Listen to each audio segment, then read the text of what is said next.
18 বছরের অপেক্ষা, তারপর প্রথম ট্রফি, আর এবার টানা দ্বিতীয়বার আইপিএল চ্যাম্পিয়ন। এক সময় যে দলকে নিয়ে সবচেয়ে বেশি মজা করা হতো, যে দলকে বলা হতো প্রতিভা আছে ট্রফি নেই, সেই রয়্যাল চ্যালেঞ্জার ব্যাঙ্গালোর আজ আইপিএলের অন্যতম সফল দল। আর এই সাফল্যের কেন্দ্রে দাঁড়িয়ে আছেন একজন মানুষ, বিরাট কোহলি। বহু বছর ধরে এই জার্সি গায়ে স্বপ্ন দেখেছেন, হতাশা দেখেছেন, সমালোচনা সহ্য করেছেন। আর আজ সেই কোহলির ব্যাট থেকে এলো জয়ের শট, যা আরসিবিকে এনে দিল আরও একটা আইপিএল ট্রফি। ফাইনালে গুজরাট টাইটান্স প্রথমে ব্যাট করতে নেমে 20 ওভারে 155 রান তুলতে সক্ষম হয়। বর্তমান টি-20 ক্রিকেটে এই রান খুব একটা বড় লক্ষ্য না হলেও ফাইনালের মঞ্চে চাপ সবসময় আলাদা। কিন্তু শুরু থেকে সেই চাপ নিজেদের উপর নিতে দেয়নি আরসিবি।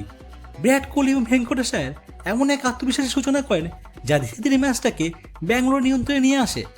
দুজনে ঝুঁকি না নিয়ে প্রয়োজনে রান তুলে যেতে থাকেন। যদিও মাঝপথে কয়েকটি দ্রুত উইকেট পড়ে যাওয়ায় কিছুটা উত্তেজনা তৈরি হয়েছিল, তবে আরসিবি কখনো ম্যাচের দখল হারায়নি। অবশেষে 18তম ওভারে শেষ বলে যখন জয়ের জন্য মাত্র 1 রান দরকার, তখন বিরাট কোহলি অপেক্ষা করেননি। আরশাদ খানের বল সোজা মাঠের বাইরে পাঠিয়ে দেন ছক্কায়, আর সেই মুহূর্তে শুরু হয় উৎসব। গ্যালারিতে থাকা 1 লক্ষেরও বেশি দর্শকের গর্জনে কেঁপে ওঠে আহমেদাবাদ স্টেডিয়াম। মাঠে ছুটে আসেন সতীর্থরা, আর বিরাট দুহাত তুলে উপভোগ করেন সেই বহু প্রতীক্ষিত মুহূর্ত। ম্যাচের পর বিরাট কোহলি স্বীকার করেন, এই মুহূর্তটা তিনি বহু বছর ধরে কল্পনা করেছেন। তার ভাষায়, অনেকবার স্বপ্ন দেখেছি যে আমার ট্রফি জিতছি আর জয়ের শটটা আমার ব্যাট থেকে আসছে। তবে নিজের কৃতিত্বের চেয়ে বেশি তিনি তুলে ধরেছেন পুরো দলের অবদান। কোহলি বলেন, আগের মতো এখন আর মনে হয় না যে তাকে একা ম্যাচ জেতাতে হবে, কারণ এই দলে এমন অনেক ক্রিকেটার আছেন যারা যে কোনো দিনে ম্যাচের মোড় ঘুরে দিতে পারেন। হ্যাজেলউড, ভুবনেশ্বর কুমার, ফার্গুসন, কুণাল পান্ডিয়া প্রত্যেকেই মরশুমের বিভিন্ন সময় দায়িত্ব নিয়ে দলকে এগিয়ে নিয়ে গিয়েছেন। ব্যাটিং বিভাগেও রজত পাটিদার, জিতেশ শর্মা এবং ভেঙ্কটেশ আয়ার গুরুত্বপূর্ণ অবদান রেখেছেন। আর সেই কারণে এই আরসিবিকে শুধু তারকা নির্ভর দল নয়, বরং একটি পূর্ণাঙ্গ ও ভারসাম্যপূর্ণ দল হিসেবে দেখছেন বিরাট কোহলি।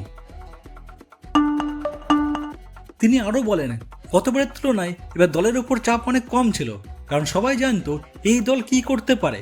লিগ পর্বে শীর্ষ থেকে শেষ করা এবং পুরো মরশুমে ধারাবাহিক পারফরমেন্সই ফাইনালে তাদের আত্মবিশ্বাস আরও বাড়িয়ে দিয়েছিল।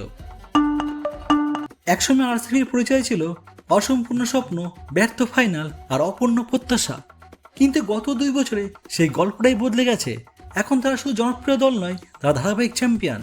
আর বিরাট কোহলি, তিনি হয়তো আজও আগের মতোই আবেগপ্রবণ, কিন্তু এবার তার চোখে হতাশার জল নয়, সাফল্যের তৃপ্তি। কারণ 18 বছর অপেক্ষার পর পাওয়া প্রথম ট্রফি যে শেষ গন্তব্য ছিল না, বরং আরও বড় সাফল্যের শুরু ছিল, সেটাই প্রমাণ করে দিল আরসিবি। বন্ধুরা, টানা 2 বার আইপিএল চ্যাম্পিয়ন হয়ে ব্যাঙ্গালোর জানিয়ে দিল তারা শুধু ট্রফি জিততে আসেনি, তারা একটা নতুন যুগের সূচনা করতে এসেছে। আপনাদের কি মনে হয়, এই আরসিবি কি আগামী কয়েক বছরে আইপিএল নতুন রাজত্ব গড়ে তুলতে পারবে? কমেন্টে অবশ্যই জানান। ভিডিওটি ভালো লাগলে লাইক, শেয়ার এবং সাবস্ক্রাইব করতে ভুলবেন না। দেখা হবে পরবর্তী ভিডিওতে। ধন্যবাদ।